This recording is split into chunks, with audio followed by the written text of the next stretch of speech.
Doug Brinkley, your new book, American Moonshot. What's it about? Well, it's really about how John F. Kennedy put all of his political chips on this idea of going to the moon by the end of the 1960s. The big moment was on May 25th, 1961. John F. Kennedy gave an afternoon joint speech to a joint session of Congress. And at that time, he pledged that the United States would go to the moon by the end of the decade. And it became a great bipartisan effort. The word moonshot enters our culture in earnest. And it cost about $25 billion to go to the moon. That would be about $185 billion today. But we did it to beat the Russians. And Jack Kennedy always said America had to be first, that the new frontier was one of outer space. He would call it the new ocean, and that we had to win. And he became an incredible salesman as president. So I trace early Jack Kennedy's evolution on aviation, and as it matures into the space age, but also the birth of rockets and Cold War rivalry with the Soviet Union. It's a global story about American supremacy in the aerospace field. I want you to look at a still photograph. If you walk into the Air and Space Museum here on the Mall, you will see this display, and you have the Spirit of St. Louis on top, hanging below that, above the lunar module from, I believe I don't know which Apollo shot it was, but anyway, when you look at that, what do you think? I say give the curator of the museum a big raise, because that's a smart way to do that. Without Charles Lindbergh in 1927's transatlantic flight, which triggered this wave of aviation mania into the 1930s, there would have been no Apollo 11. We had Langley, Virginia, that started dealing with all sorts of new technologies with wind tunnels and military aviation testing. Most of all of the astronauts were pilots. They're heroes to a man. For example, all the Mercury astronauts that went up during John F. Kennedy's presidency all talked about Lindbergh being a hero. In fact, Neil Armstrong, when he landed on the moon, had brought with him a piece of the Kitty Hawk from Orville and Wilbur Wright's in 1903, famous, North Carolina flight. The point being that aviation and space exploration are partners. And if we didn't, the 20th century is the great century of flight. I want to show you some video, and we've seen this many times, but it does create a sensation. And I want you to react after you see the early part of it. It's a Saturn V, it's Apollo 6, and let's watch it, and then we'll get your reaction.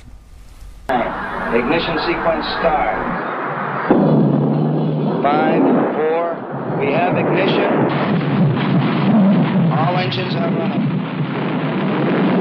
We have liftoff. We have liftoff at 7 a.m. Eastern Standard Time.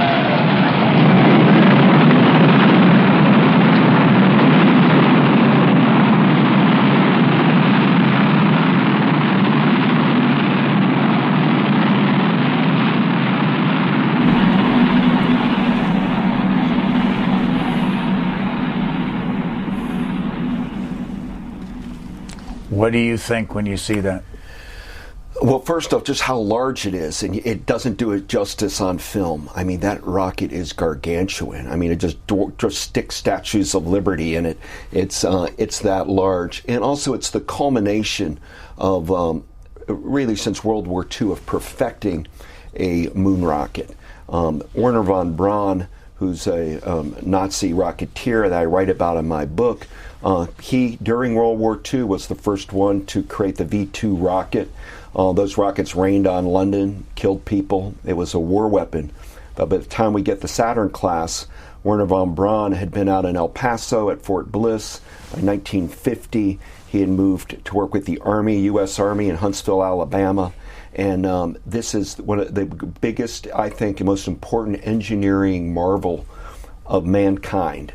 People can go look at the pyramids if they want. They could go look at the wall in China. But when you look at the Saturn rockets designed out of Huntsville, Alabama, there's really been nothing like it. The power that mankind was able to put together in the thrust of a rocket that large. The payload capacity there is just off the charts. But at the end of the book, a couple of times you write about Wernher von Braun, and I want to read it back to you and get your reaction as to why you did this. It is my personal opinion, based on all that I've read, that Wernher von Braun was culpable for war crimes associated with the German Third Reich using slave labor to build his V-2s during World War II. Why did you feel you had to write that? Because von Braun was a Nazi, and he was part of the SS. And in order to build his rockets, which were the best. Look, Germany had the rockets. We put money in the United States in World War II, in the Manhattan Project, into building atomic weapons. The special German project of rocketry, it was extraordinary, but to build them at a breakneck speed that Hitler wanted, and Hitler was all pumped up on amphetamines, like, I want more, faster, faster. They started using slave labor in a very, very cruel way to build the V-2 rocket. We're talking about Jews, Slavs, Jehovah's Witnesses, in the most inhumane conditions imaginable. I write in the book about Dora, which is a sub camp of some of Buchenwald and some of the larger camps, but. And von Braun got away with a lot. He wasn't tried for war crimes because the United States wanted his genius. And in something called Operation Paperclip, von Braun surrendered, and most of the best German rocket scientists were grabbed by the U.S. Army under Operation Paperclip and relocated to the United States. And so I want people, particularly young people, to understand we're on the 50th anniversary of going to the moon. If you're studying engineering, rocketry, aerospace, you're in the aerospace industry, von Braun is a thumbs up. He's essential. He's a genius. But we also have to look at the immorality of the way some of his early rockets were built when he was on Team Adolf Hitler. And so I wanted to make it clear in the book, because I give him a lot of credit for getting us to the moon, but we also have to think we can't have science run amok in the way that von Braun and others were doing it in the Third Reich. Got some video of Wernher von Braun. This is 1955. It's a Disney video. Let's just watch see what he looked like then and what he was talking about. A voyage around the moon must be made in two phases. A rocket ship taking off from the Earth's surface will use almost all the fuel it can carry just to attain a speed great enough to balance the pull of gravity. Unpowered, it will then keep circling the Earth in an orbit outside of the atmosphere. This is the first phase. However, if we can refuel the ship in this orbit with fuel brought up by cargo rocket ships, it can set out on the second phase, the trip around the moon and back. I don't want to beat a dead horse, but I want to drop back in your book and read again what you said earlier after that last comment. NASA was lucky to have a rocket engineer as talented as von Braun to work on Apollo, but he shouldn't be remembered as an American hero. His direct role in the Nazi concentration camp labor programs, where thousands perished under inhumane conditions, makes him a pariah figure of sorts. Yes. Yeah, I mean, look, we're at a time now where Holocaust deniers, anti-Semitism on the rise, and you don't want to just say, oh, shucks, he was once a Nazi, but then he turned to our team. He was in the SS. I mean, he was he was working. He would claim that he had no choice. It was the German homeland, but many Rocketeers left Germany, or at least a few did of the key ones. He stayed there and worked for Germany to annihilate the world. Their goal, his goal, would have been what Hitler's was.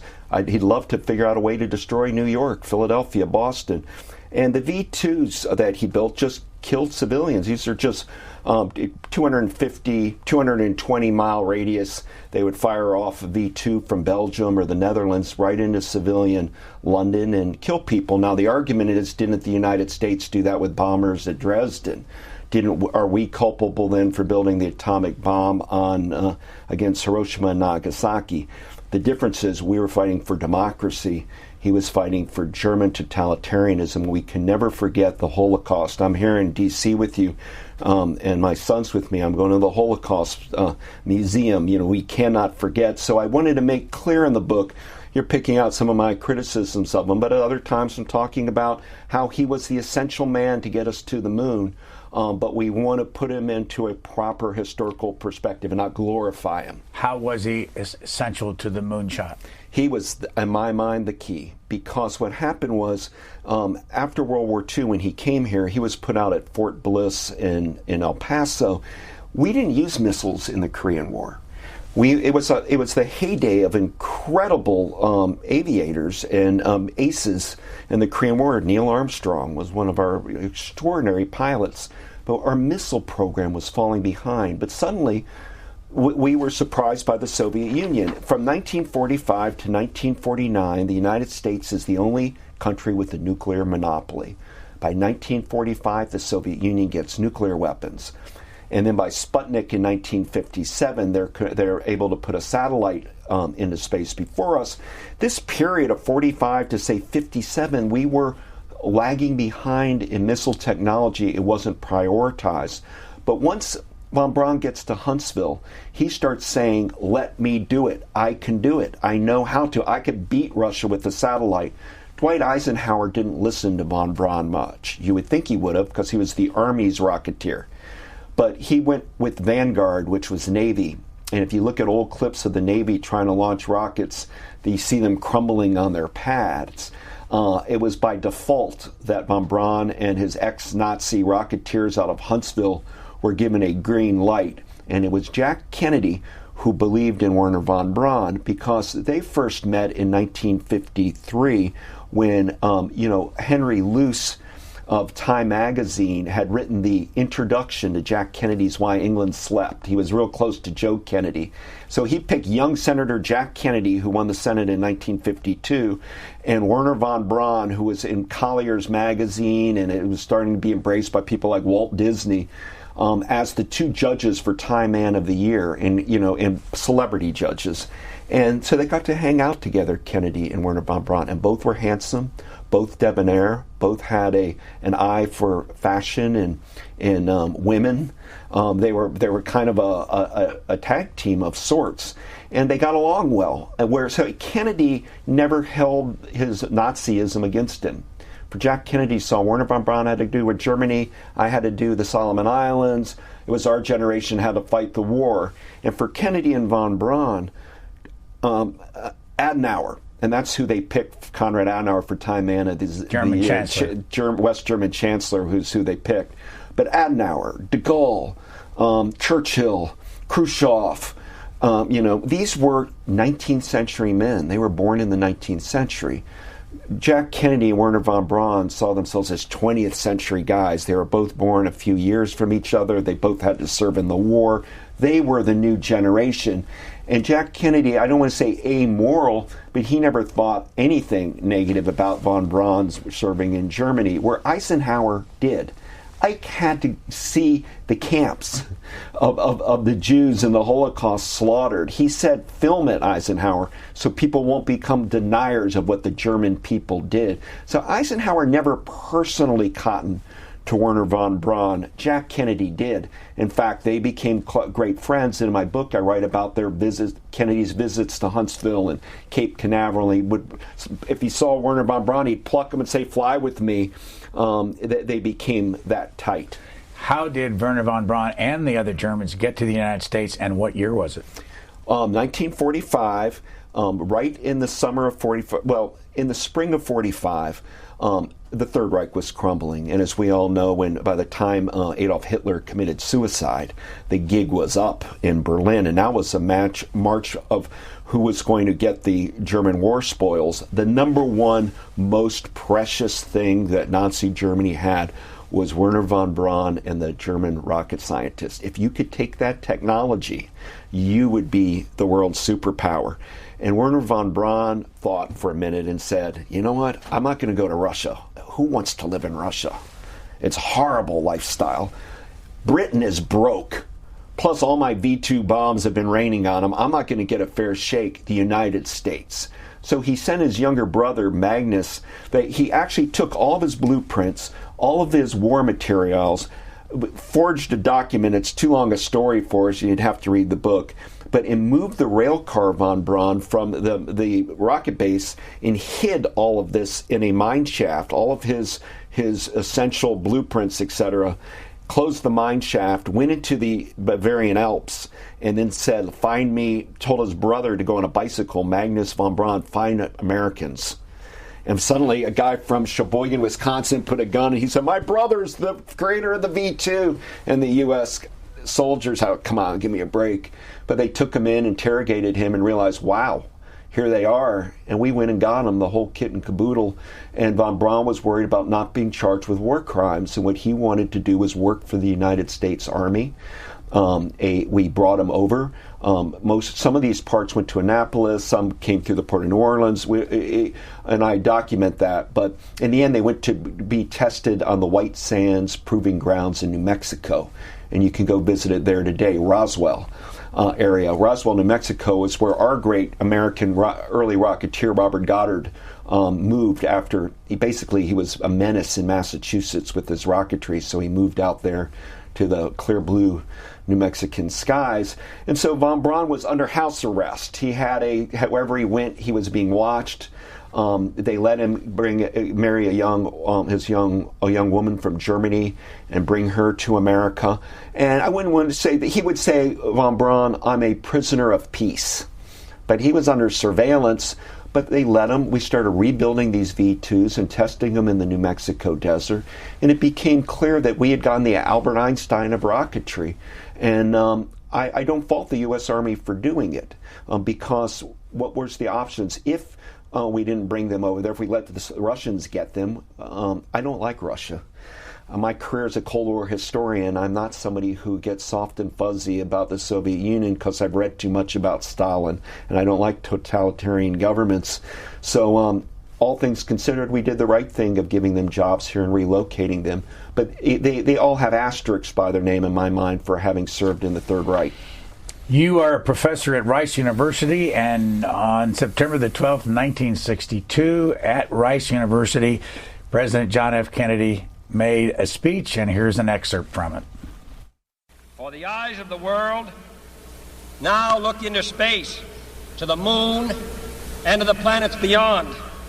And we have vowed that we shall not see it governed by a hostile flag of conquest, but by a banner of freedom and peace.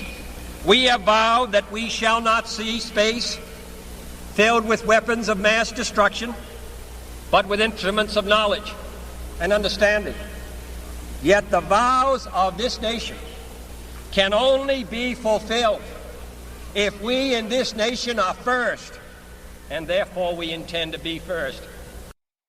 Got the impression from your book that he was for this idea of going to the moon, then against it, and for it, and the money got into the what was the he didn't have many years to live after that speech, so Well, that's a great speech. His Rice speech of September 12, 1962, I think is Kennedy's best speech. I think it's one of the greatest presidential speeches ever. It's the only speech a president gives where he really frames science and exploration in a way that's memorable. NASA officials wrote some of the lines. Ted Sorensen contributed. Only Kennedy could deliver a speech like that with great conviction.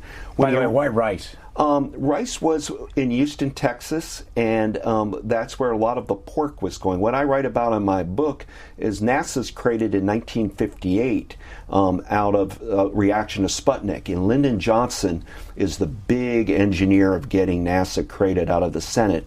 Dwight Eisenhower goes along with it, but once Lyndon has his fingers in the pie, Houston starts becoming a big place to get a lot of the billions of dollars that gets pumped into the economy. The Manned Space Center is built down there. It's named after Lyndon Johnson, Manned Space Center in Houston. But Albert Thomas, the congressman from Houston, was part of the Brown and Root crowd that built dams for FDR and the like. Now they started building moonports, and he was powerful because he was head of congressional space appropriations. And then a Senator Robert Kerr from Oklahoma was a pal of Lyndon, and Kerr also wanted some of this dollars coming into Oklahoma. after Jack Kennedy in March, there are two big speeches of Kennedy, and they often get confused. March 25th, 61, he goes to Congress. He says we're going to go to the moon. The next day in Tulsa, Oklahoma, all of the big companies and space enthusiasts and engineers, scientists, etc., meet in Tulsa. And then the next big Kennedy speech is in 62 because of midterm elections coming. In September 12th, he goes on a space tour to remind people of what he's done with NASA, which was quite considerable. In that year of 62, John Glenn, on February 20th of 62, went into space for nearly 5 hours, and it became the biggest hero since Charles Lindbergh. So Kennedy there in Rice is going into the belly of the beast. The land where the Manned Space Center is at in Houston used to be property of Rice. Rice switched the property. Rice became the first university really doing space science, and Kennedy filled up the football stadium there. 10,000 Boy Scouts were in that audience right there. We had about 30 to 40,000 people listening to that speech. Everybody else was fanning and sweating, and Kennedy doesn't sweat. Why Jack Kennedy doesn't sweat, I don't know, because everybody was soaked, but he was always kind of cool. And after that Rice speech, he went to the Manned Space Center, which then was on Telegraph Road in Houston, Telephone Road in Houston, and met with the astronauts and went into a mock-up of a lunar module. Then he goes to St. Louis to McDonnell Aircraft and gives a big speech, basically jobs. I'm giving, today President Trump talks about jobs to Ohio and the like. Well, going to the moon brought jobs to St. Louis. It brought jobs to New Orleans. It brought jobs to Florida, in Houston, and San Antonio, and Pasadena. And, what the genius of Jack Kennedy was he never cared for Harry Truman. Eisenhower was Republican and who he beat up on as being weak on space and the missile gap. He goes back to FDR and thought FDR's New Deal was too big. But what FDR did well was beyond Social Security and things, but FDR built the TVA, Grand Coulee Dam. And Eisenhower had the highway system. Kennedy's thinking, what's my administration's big public works thing? And what I admire is he picked the right number, technology. The computer chip, really, as we think of it today, gets developed in the late 1950s. Modern aviation starts kicking in. By the time, when Jack Kennedy runs in 1960, there are no computer science classes at universities. By the time he's killed in Dallas, there are computer science classes everywhere. Air travel is replacing automobile and train travel in many ways. I mean, people are flying more and more, hub airports being developed all across the country. So it was the jet age, the space age, and Kennedy grabbed onto it and made that the cornerstone of the new frontier. But did he vacillate during the period of time and during that up until his death about whether or not they really should go to the moon? Brian, it's, to a degree. Look, this is expensive. And he's putting everything on it. The new frontier is suddenly going to the moon. And by the end of the decade I won't be president when we get to the moon. And so for 61 and 62, the budgets flowed. And James Webb of NASA, the head of it, is a genius technocrat and is able to keep the money going. The thing that Kennedy does well to conservative Republicans, the Barry Goldwater group, for example, wanted this moon. Eisenhower called going to the moon a stunt. Jack Kennedy's kooky race. Joe Kennedy, his father, found out of the moon speech. He called the White House. Somebody, I think Evelyn Lincoln, his secretary, got the father on the phone. He goes, tell Jack he's going to blow the whole budget on one of his crazy schemes. God damn it, I knew Jack would do something like this. His own father thought going to the moon was a reckless idea. So Kennedy was enough of a pragmatist to keep occasionally in meetings questioning, was this wise? Is this smart? Should we be, after the Cuban Missile Crisis, should we be collaborating with Russia? Should we not be? But make no mistake about it, he, in the end, never wavered. Days before his death, virtually 2 days before his death, he was in San Antonio at Brooks Air Force Base with astronaut Gordon Cooper at his side, talking about all of the medical marvels coming out of NASA, CAT scans, MRIs, and kidney dialysis machines, et cetera, space medicine as a new field.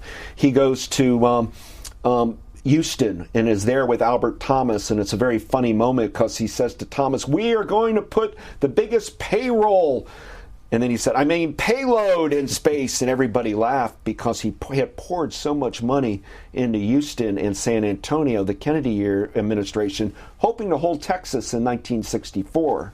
Remember, this is still pre-Civil Rights Act to Lyndon Johnson, 64, 65. So Kennedy needs to win the South. It's still a Democratic South. And most of these Democratic Southern senators, Brian, aren't real keen on James Meredith at Ole Miss and Kennedy's Justice Department on civil rights. So Lyndon's telling these Democratic Southerners, hey, we're going to get you $150 million into Biloxi, okay? Just stay. Don't worry about the civil rights. So there was a lot of quid pro quo trading going on with making the Southern Zone a key beneficiary of going to the moon.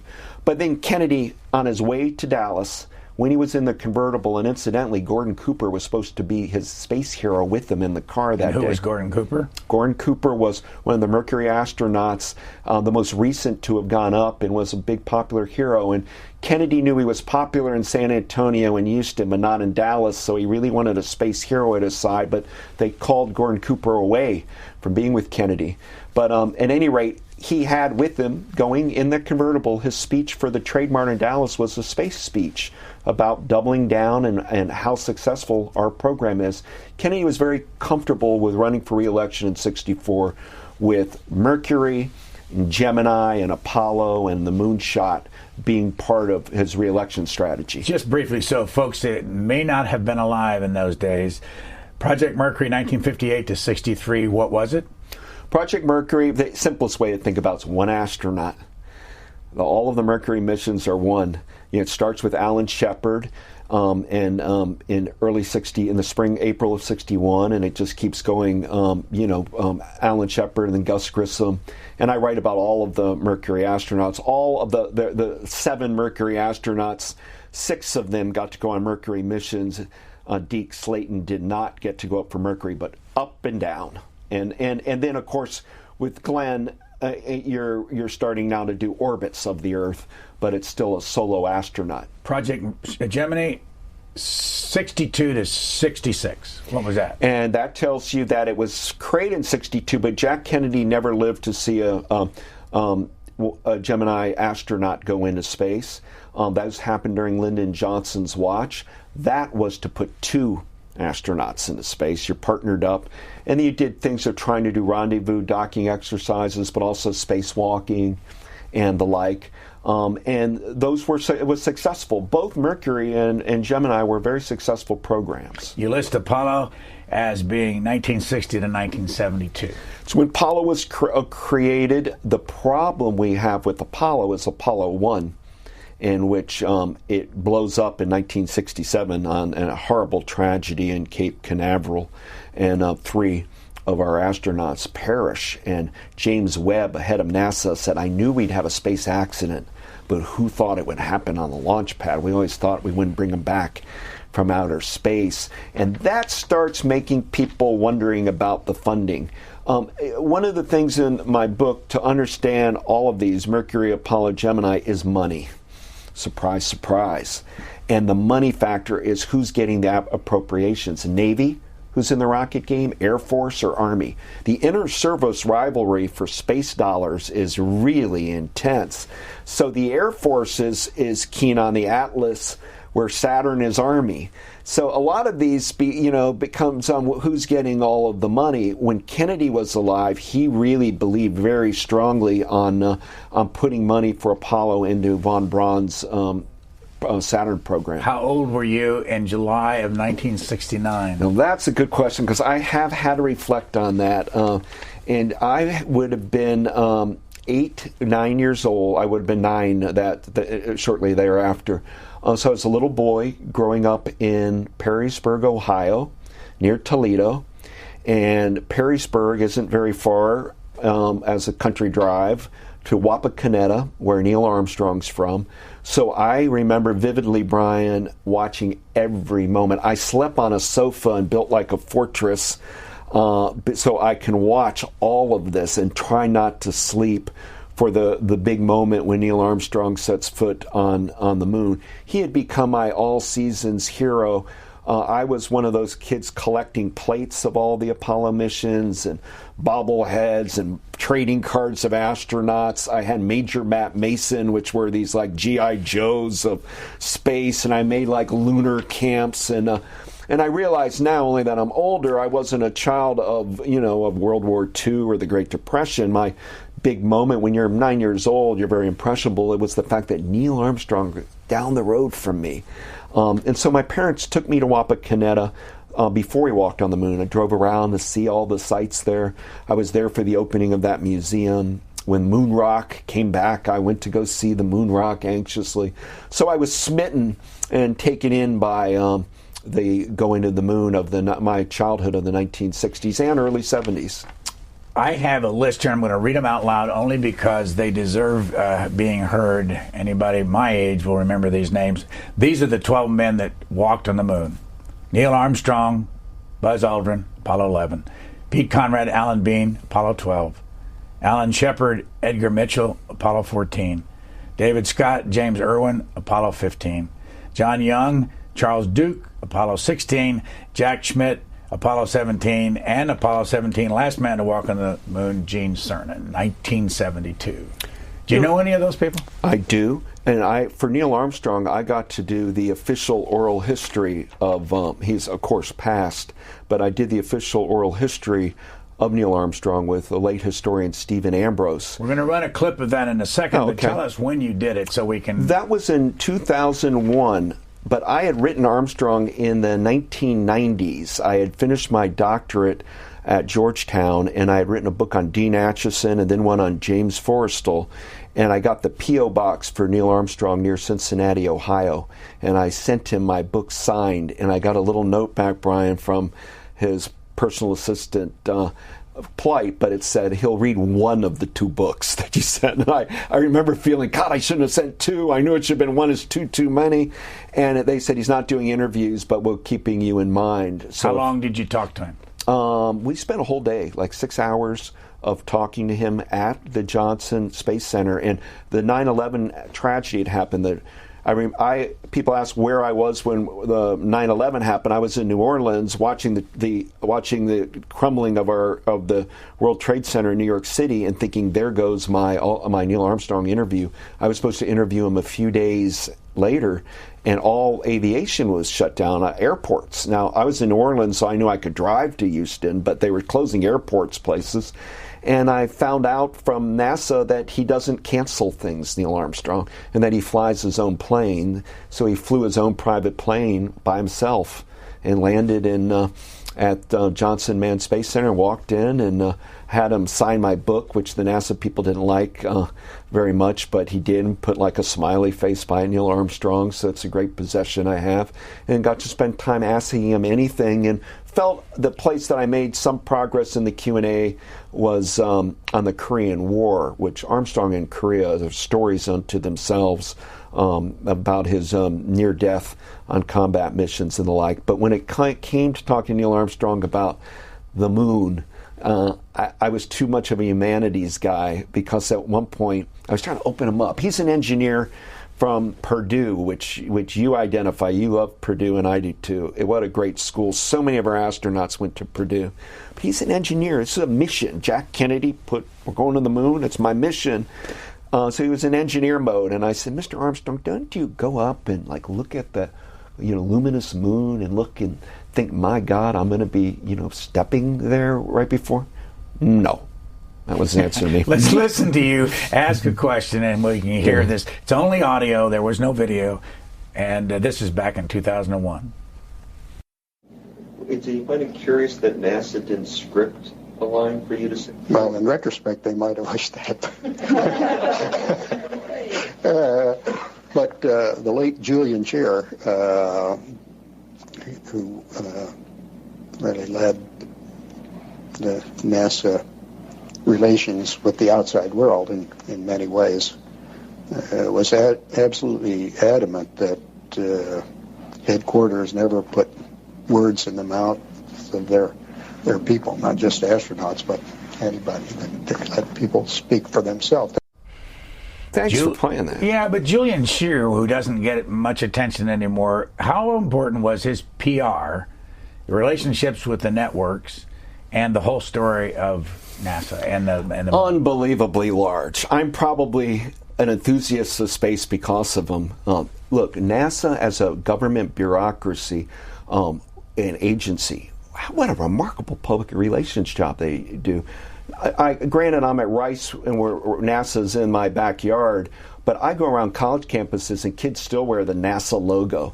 They made NASA lunchboxes. They promoted products like, Velcro or Tang, which had nothing to do with NASA, but they would assign their name. They made deals with Life magazine to profile the lives of the astronauts. I mean, but NASA, to me, I think more government agencies need to let taxpayers know what they're doing with their dollars. Why doesn't the EPA, or the Commerce Department learn how to do public relations of what they're doing with taxpayers' money? We all knew what NASA was doing. NASA explained it to us. We saw photos and we're told, and they worked it in a way to make people feel good that their tax dollars are going to NASA. And to give Jack Kennedy a lot of credit, he came up with a great line of saying, you know what, to individuals, it is expensive to go to the moon. It's going to cost you probably 40 cents a week. People accepted that because he was being blunt with them.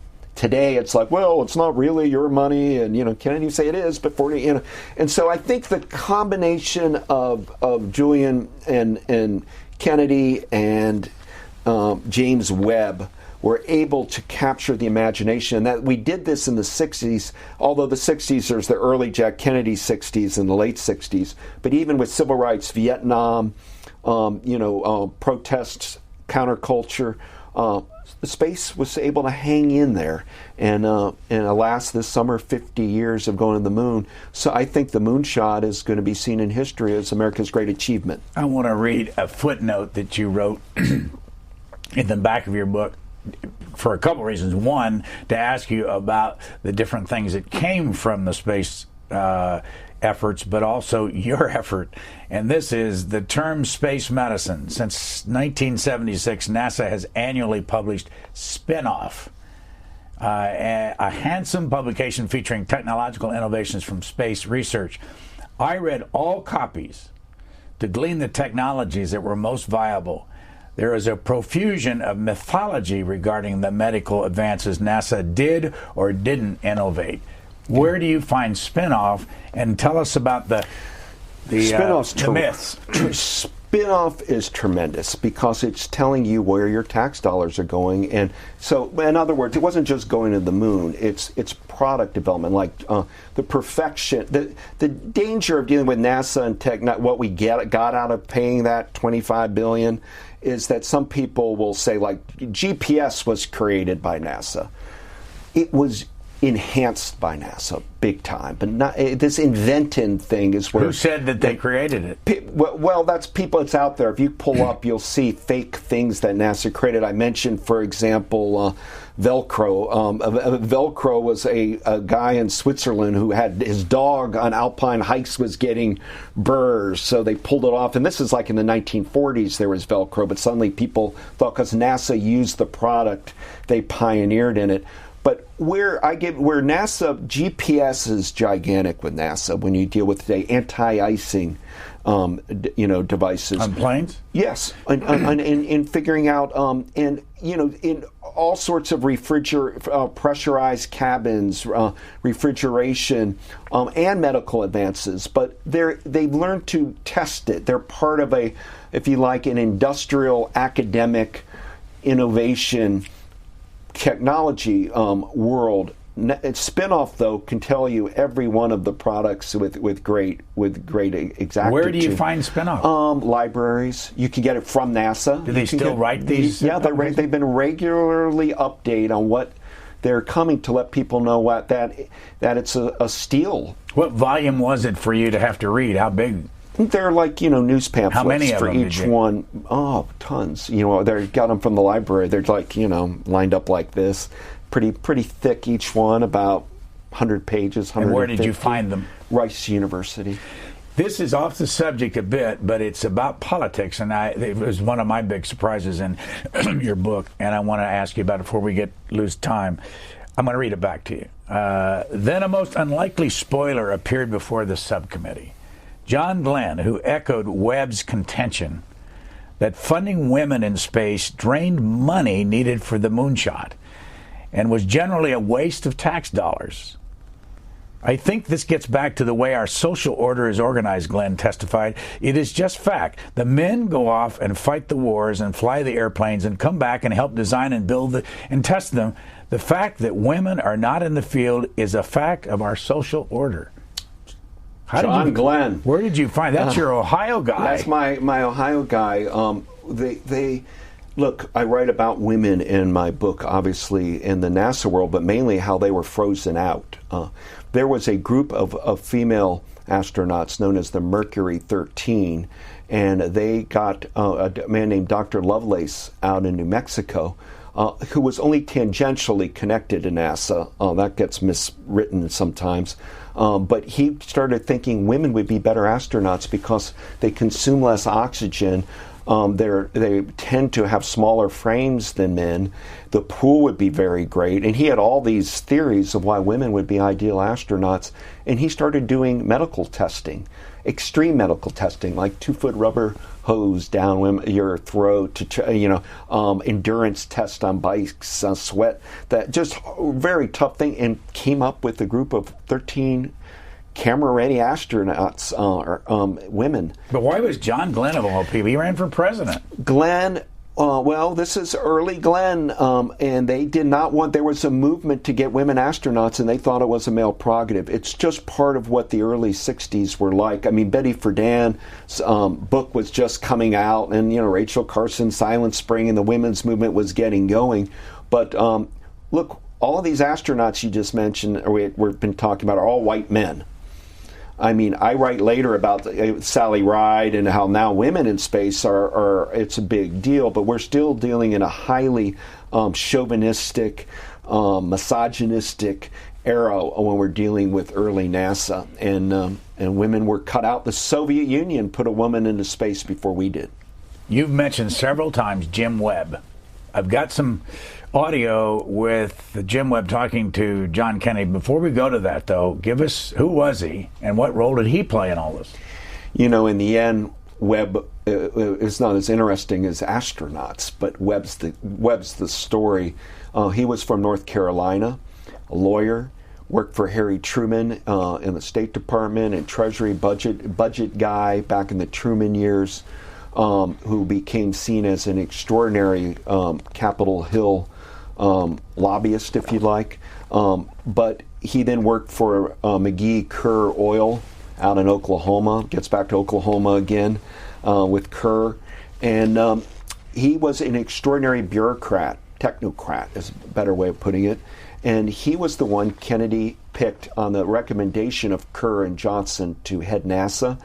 A lot of people didn't know whether NASA was going to get funded heavily by Kennedy because there's Jerome Wisner of MIT wrote a report saying don't do manned space to President Kennedy. Right when he became president, don't put men up there. They blow up. You got a dead astronaut floating around in space right on your watch. We can use monkeys or robots.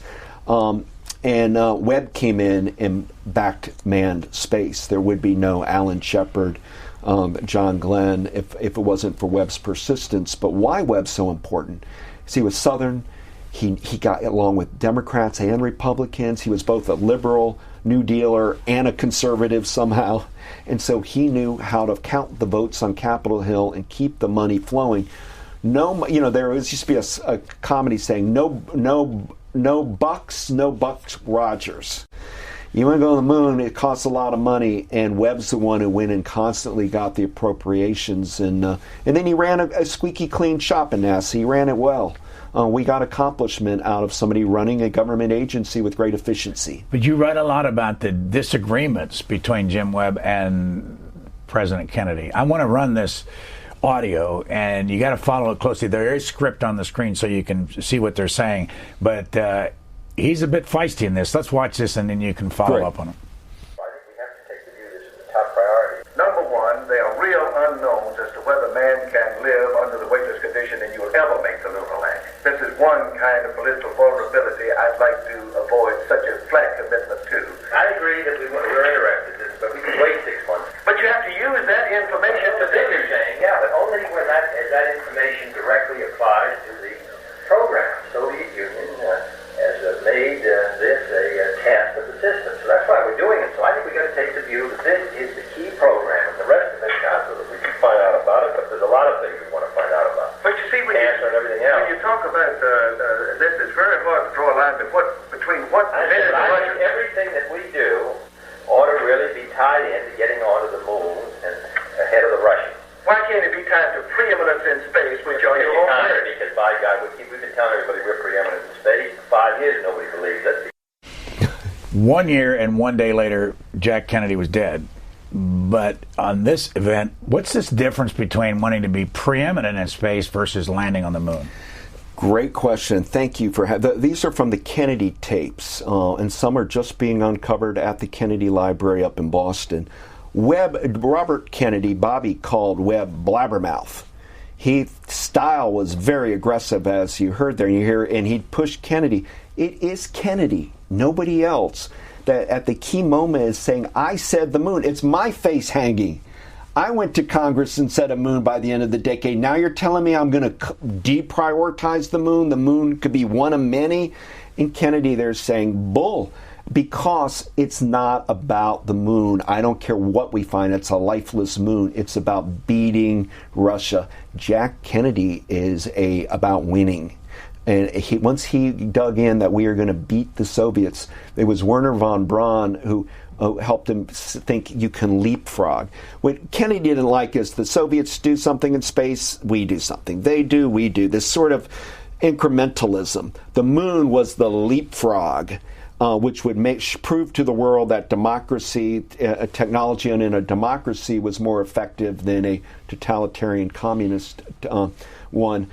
But Kennedy would goad his advisors. One of the things I like about the Kennedy tapes is you hear Jack Kennedy push it. There's give and take, and you have to read between the lines, because times will Kennedy say, well, what if I just cancel the moon completely? What do you think? It doesn't mean he's recommending that. It's meaning he's looking for input. What are things I can say? At the end of the day, by the time Jack Kennedy's killed in Dallas, there's no bigger cheerleader for going to the moon than Jack Kennedy, even more than Webb or Lyndon Johnson. Getting ready for the 50th anniversary of the landing on the moon, there's a new documentary out called Apollo 11. Here's a little bit of the trailer from the movie, and I want to ask you whether or not it's worth going to.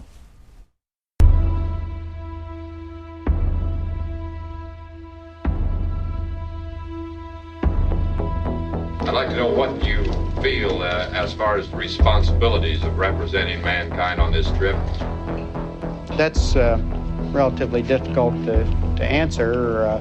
It's a job that we collectively said that was possible and we could do, and of course that the nation itself is backing us, so we just sincerely hope that we measure up to that.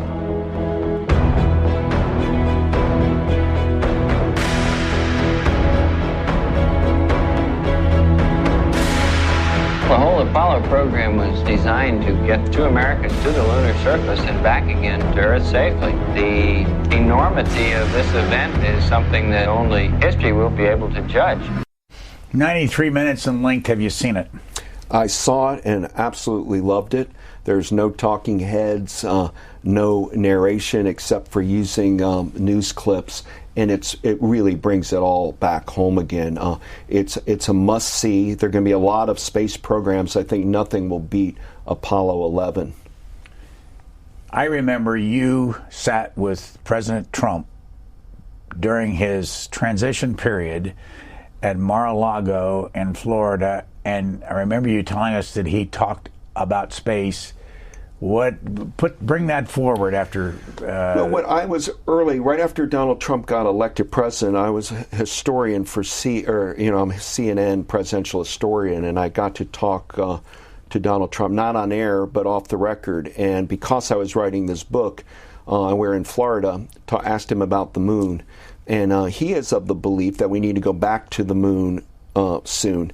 There's a debate of the Mars crowd, let's get to Mars, and then there's a group that wants to go back to the moon and use the moon as a springboard for Mars.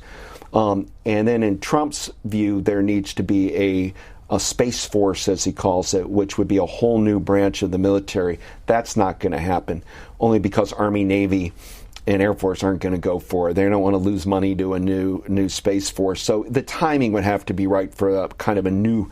And one of the key things I didn't mention in all of our talks is that Kennedy's trying to push forward the peaceful going to space, that we're doing this for all of mankind in the name of peace. Well, that peace and militarization are very intertwined, but nevertheless, the United States doesn't want to say we're going into space to militarize it. You say, though, he made a lot of people mad, meaning John F. Kennedy, when he gave his UN speech. Well, he did, because he goes to the UN and toys with the idea of, what if we go, let's go. We'll go to the Soviet Union and go to the moon. We'll go do it together. That'll end the Cold War. Well, this creates a lot of ripples, because if you're going to go with the Soviet Union, they're going to learn all of our missile technology secrets. In the end, going to the moon is about the history of missiles. It's about engineers and missile technology. And so it's complicated. Neil Armstrong told me, Brian, that, it's just this perfect chemistry that made going to the moon. The technology kicked in, the Soviet rivalry, the right presidents, the idea that we can re-get the new moonshot as going back to moon or Mars. It's tough. But the term moonshot stands for can-doism. It actually got popularized by Wally Moon, a baseball player for the Los Angeles Dodgers, who hit these towering home runs, and Vince Scully, the announcer, would say, "There's a moonshot, over the right field fence." And but now moonshot means American can-doism, and so Joe Biden wants to do a moonshot for cancer, or the Green New Left wants a Green New Deal as their moonshot, and Trump's moonshot as the Space Force, and you can break it up down the line. The point is, people are looking to do something big and large that pulls the country together when we're so divided. On that first trip to the moon, Apollo 11, one guy that didn't get to walk on the moon was Michael Collins. Here is Michael Collins a little bit after talking about what it looked like from where he was in the command module. The moon changes character as the angle of sunlight striking its surface changes. At very low sun angles, close to the terminator, or dawn, or at dusk, it has the harsh, forbidding characteristics which you see in a lot of the photographs.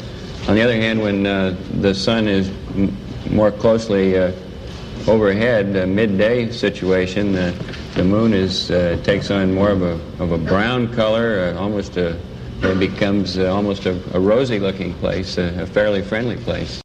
He didn't get to walk on the moon. How did they decide who did? Well, Neil Armstrong was a civilian, and with the Vietnam War going at that point, we wanted the first man on the moon not to be in the military. We haven't talked about Buzz Aldrin and Michael Collins much, but let me just say, people misunderstand. Buzz Collins is a brilliant guy. Buzz Aldrin. Buzz Aldrin, yeah. I'm sorry. Buzz Aldrin's a brilliant guy. He got his PhD in MIT, but he's wired like an old Chuck Yeager test pilot, and he's all about Mars. Before we run out of that, let's watch him back then, because he did walk. But Collins wrote the best book, space book of memoir of anybody. Okay, just a little bit of 30 seconds of Buzz Aldrin back then. Due to the reduced force of gravity, your foot does not come down so often, so you have to anticipate ahead and control your body movement.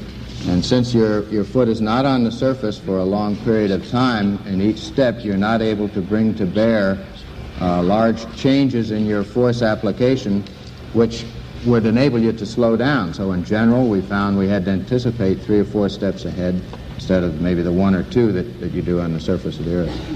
His name is well known today, but Michael Collins is not as visible.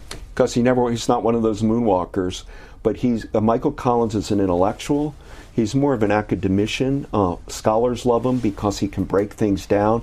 His memoir's amazing. But think about the solitude he felt watching his other two colleagues leave him, and has to go around by himself out there in the lonely solar system. And alas, Brian, what came out of a lot of this is the pictures of seeing Earth, lonely, fragile, blue-green marble just floating out in this big, vast universe.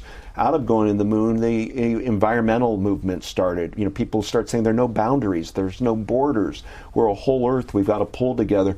So there's a spiritual, religious aspect of going to the moon for some of the astronauts, not Neil Armstrong. When people read your book, what do you think they will walk away from that they didn't think about before? I think Jack Kennedy was a better president than I had thought when I entered this, in the sense of selling a program like Apollo to the taxpayers. Second thing, though, take away. It's a revolution of satellites, telecommunications by Telstar, 1962, with Kennedy as president. We now are living in a world of space satellites, and none of them existed before 1957. We're about out of time, and in the front of the book, it says also by Doug Brinkley, and lists 14 books that you've written, and of course this would be the 15th, but it doesn't list the Magic Bus. And it doesn't list Point du Hoc, and it doesn't list I don't think it lists the John Kerry book. Why are those books missing? Good question. You may be the only one who notices that. I didn't want it run too long, so I kind of picked ones that had something vaguely to do with the Cold War, military policy, like my Walter Cronkite book or the presidency. So I put down books. But you're right, I have the Reagan Diaries down there, but I did Boys of Point du Hoc on Reagan. I did a little book on Gerald Ford. So some of them aren't on that. And Rosa Parks. I don't know if that's on there. I'd put Rosa Parks. But here we are, 25 years after you did the Magic Bus, and we stole your idea and put a bus on the road, and it's still on the road visiting communities. Over a couple of thousand that's visited since then. So it was a little bit of a chagrin when I saw it wasn't listed there. What's your next book? I'm right now. I think I'm going to be writing Silent Spring Revolution, looking at Kennedy, Johnson, and Nixon, long 60s, on the environmental movement and what happened with everything from the Earth Day in 1970 to Nixon creating the EPA, to Clean Air and Water Acts, Silent Spring, William O. Douglas, David Brower, and the like. I'll really grab why environmentalism took such a fierce hold between 1960 and 1974. Doug Brinkley teaches at Rice, also is a CNN historian, and he has written his latest book called American Moonshot, John F. Kennedy and the Great Space Race. Thank you very much for joining us. Thank you.